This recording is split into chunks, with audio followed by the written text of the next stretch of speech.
देखो ये क्वेश्चन दिया हुआ है, इस क्वेश्चन में हमें ये बताना है कि क्या 301 जो होता है वह दिए गए इस टर्म, ये सारे जो टर्म दिए हुए हैं हमारे को, ये जो सीक्वेंस दिए हुए हैं, इसमें कहीं आता है कि नहीं आता है, आता है या नहीं आता है। अगर n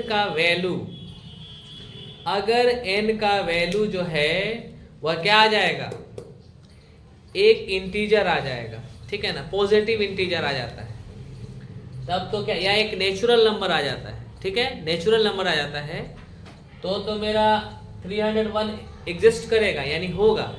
अगर नेचुरल नंबर नहीं आता है, कोई फ्रैक्शन में नंबर आ जाता है, तो वो एग्जिस्ट नहीं करेगा, ठीक है ना। तो फाइंड आउट करते हैं, इसमें हमको किसको चेक करना है बच्चों, 301 को।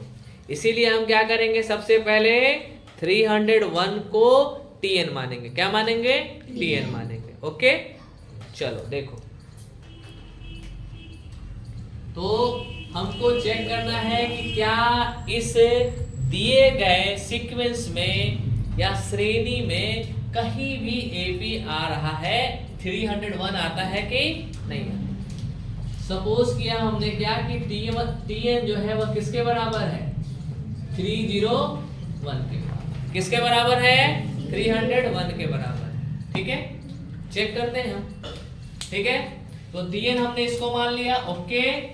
अब इसमें A क्या होगा, जो पहले आता है वही A होता है, तो A कितना है बच्चों, 5। उसके बाद D निकालेंगे हम, तो D के लिए हमारे पास फॉर्मूला होता है T2 minus T1, T1 T2, T2 कितना है बच्चों, 11, और T1 कितना है बच्चों, 5। अब मैं घटाऊंगा तो क्या मिलेगा मुझे बच्चों, 6 मिल गया। अब सब मालूम है, अब हम कार्यक्रम शुरू करते हैं और फाइंड करते हैं। इस क्वेश्चन में हम n का वैल्यू फाइंड करेंगे। अगर n का वैल्यू किस में आ जाएगा, n का वैल्यू जो है अगर नेचुरल नंबर आता हो, ठीक है, क्या आता हो, नेचुरल नंबर आता हो, तो एग्जिस्ट करेगा 300, यानी इसमें होगा। अगर नहीं आएगा नेचुरल नंबर, यदि कोई फ्रैक्शन में आ जाए या नेगेटिव नंबर आ जाए, तो इसमें पाया नहीं जाएगा, ठीक है ना। तो चलो देखो बच्चों, तो यहां पर हम सबसे पहला काम करते हैं कि चूंकि दिया हुआ है हमारे को Tn कितना दिया है बच्चों, 301। Tn का फॉर्मूला होता है A plus n minus 1 into D is equal to 301। A कितना दिया है बच्चों, A दिया है तुम्हारे को 5, n हमें मालूम नहीं है, n निकालते हैं, और D कितना दिया है हमें, D दिया है 6 इज इक्वल टू 301, ओके। इसको मैं उधर भेज देता हूं, ठीक है। तो n minus 1 into 6 is equal to कितना होगा, 301। इसको उधर भेजता हूं तो क्या हो जाएगा, -5। n minus 1 into 6 is equal to कितना हो जाएगा, हो जाएगा 296। अब मैं इसे काटता हूं, ठीक है ना बच्चों। चलो पहले 2 से काट दो, 2 के टेबल में 3 बार में, और ये 2 के टेबल में 1 बार में, 2 के टेबल में 4 बार में, 2 के टेबल में 8 बार में, ठीक है। क्या ये 3 से डिविजिबल है, देखो इसका एक उपाय ये भी होता है, आप इस पूरे डिजिट को जोड़ दीजिए, ठीक है ना। अगर 3 के टेबल में आएगा तो डिविजिबल है, नहीं तो डिविजिबल नहीं है। देखो 1 और 4 कितना होगा, 5, 5 और 8 कितना होता है, 5 8 हो जाएगा आपको 13। तो 13 तो 3 के टेबल में आता नहीं है, यानी ये डिविजिबल नहीं।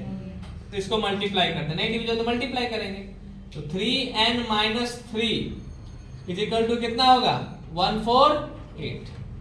मैं इस 3 को उधर भेजता हूं, तो 148, ये उधर जाएगा तो क्या हो जाएगा, +3।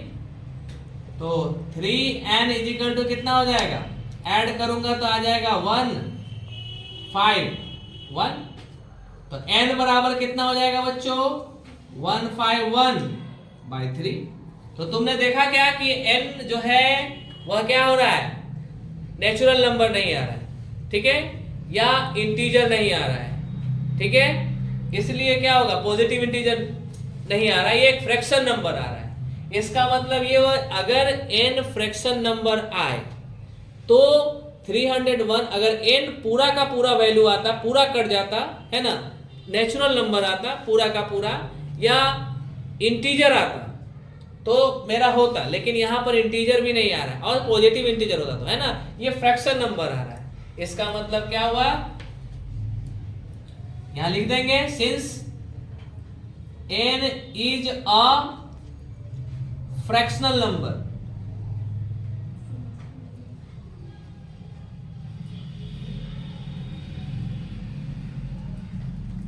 फ्रैक्शन नंबर हम इसे हिंदी में लिख सकते हैं, चूंकि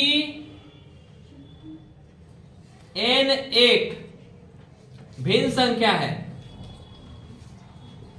n एक भिन्न संख्या है, अतः therefore 301 is not term of given sequence।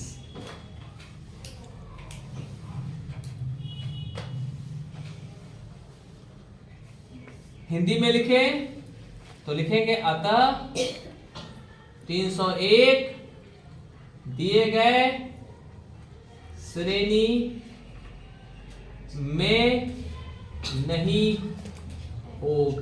है या नहीं होगा।